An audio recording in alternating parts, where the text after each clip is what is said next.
નમસ્તે દર્શક મિત્રો, આજે આપણે સ્વતંત્ર સેનાનીની વાત કરવી છે.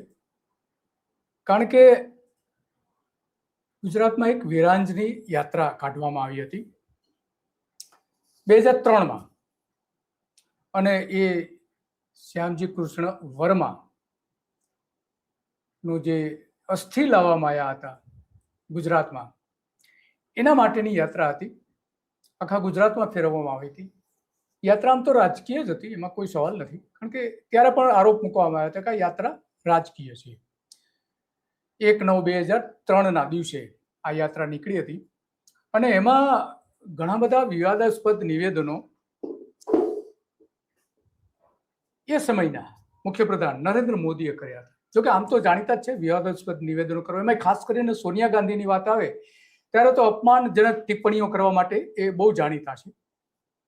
ત્યારે એમણે કહ્યું હતું કે આ જે યાત્રાના લડવૈયાઓ જે હતા એમાં એમણે એવા શબ્દો વાયા હતા સોનિયા ગાંધી માટે કે આજની ઇટાલિયન ગાંધી, આવા શબ્દો, અને બીજા ઘણા બધા શબ્દોને માનસિક સંતુલન ગુમાવી દીધું છે કોંગ્રેસે, આ તે બધા એવા ઘણા બધા આરોપો મૂક્યા હતા.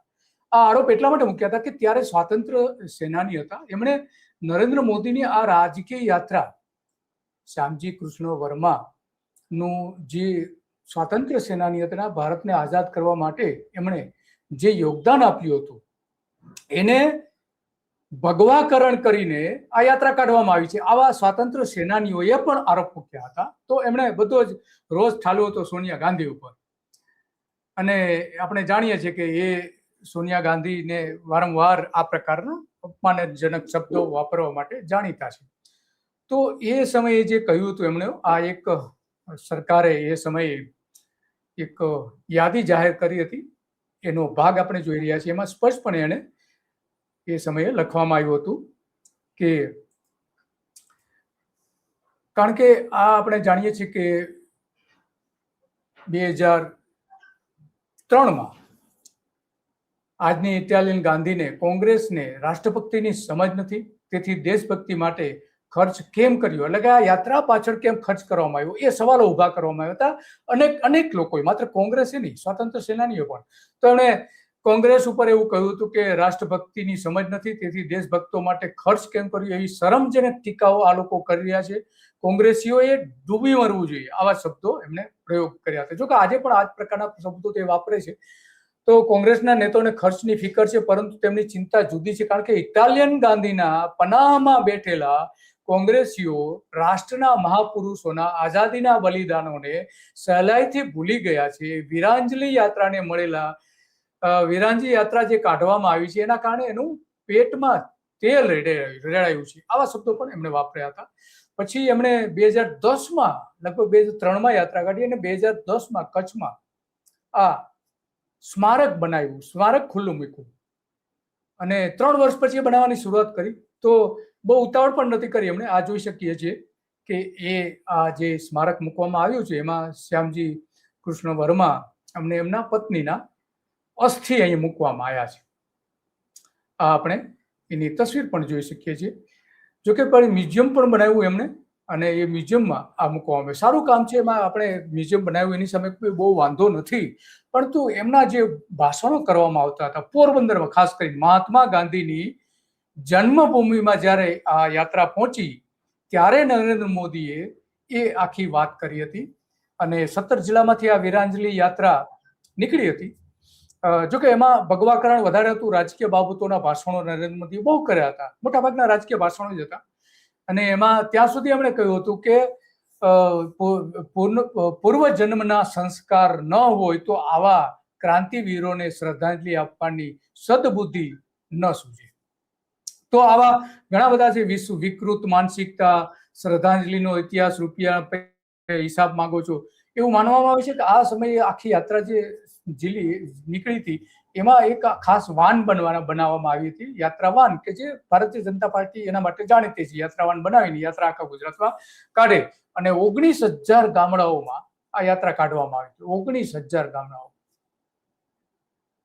વિચાર કરો કેટલું ખર્ચ થયો છે, મોટું ખર્ચ થયું હશે. સામાન્ય રીતે અસ્થિ લઈ આવીને જ્યાં એમને મૂકવાના હતા ત્યાં મૂકી દીધા કચ્છમાં. તો એ કંઈ ખોટું પણ નહોતું, પણ એનો રાજકીય લાભ મેળવવા માટે આ યાત્રા કાઢી હતી અને એમાં આ બધી જ ટીકાઓ કરવામાં આવી હતી. તો એ આ જે એની કેટલીક તસવીરો છે, જે સ્મારક બનાવ્યું છે, આ સ્મારકની તસવીરો આપણે જોઈ શકીએ છીએ. સરસ સ્મારક છે, કોઈ સવાલ નથી એના માટે, આટલું સરસ છે.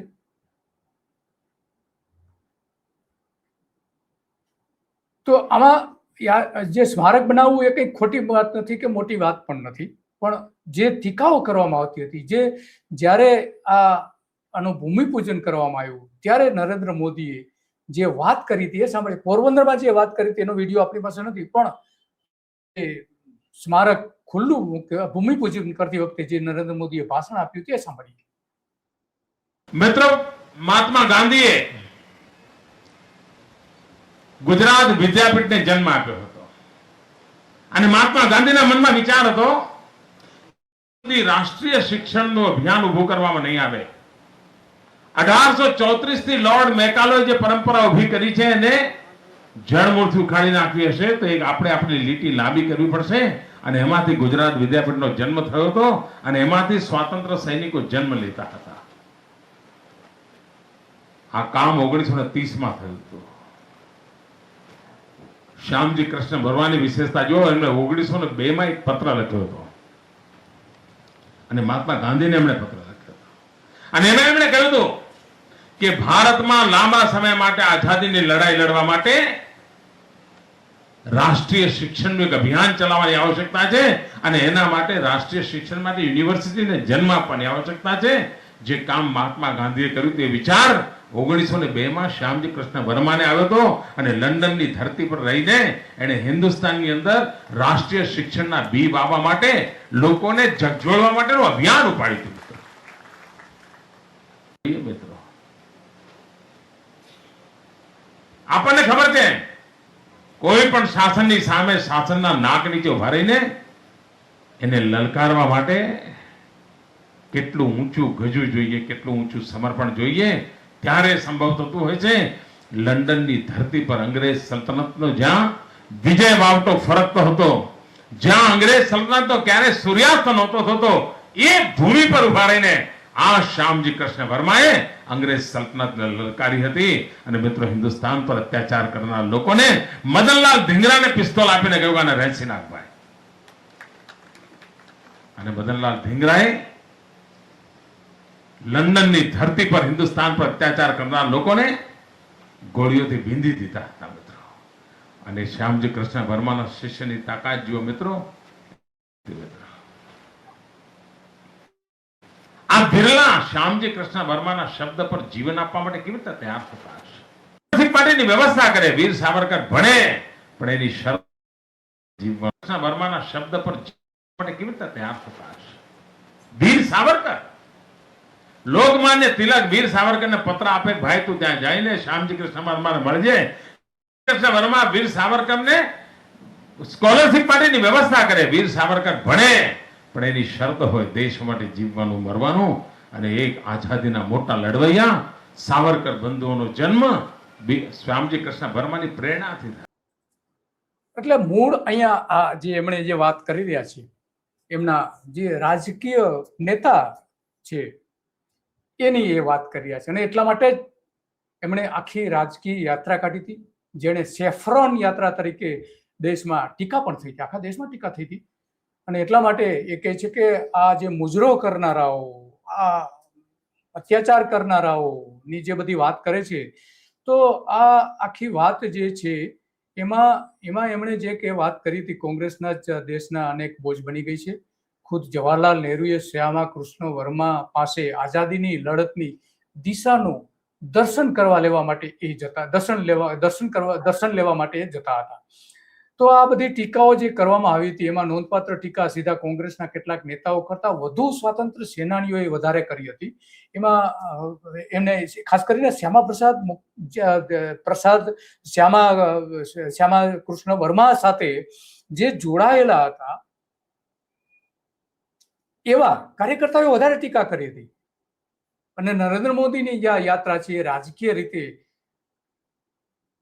હોવાનો આરોપ પણ મૂક્યો. તેમાં એક જીતેન્દ્ર ધોળકિયા, જે સ્વાતંત્ર્ય સેનાની અને શ્યામજી કૃષ્ણ વર્મા સાથે જોડાયેલા, એમણે જબરદસ્ત આરોપ મૂક્યો હતો કે રાજ્ય સરકાર વર્માની વિચારધારાનો રાજકીય લાભ લેવા માટે, ઉપયોગ કરવા માટે યાત્રાને તેમણે ભગવાકરણ કરી નાખ્યું છે અને એને રાજકારણ સાથે જોડી દીધી છે.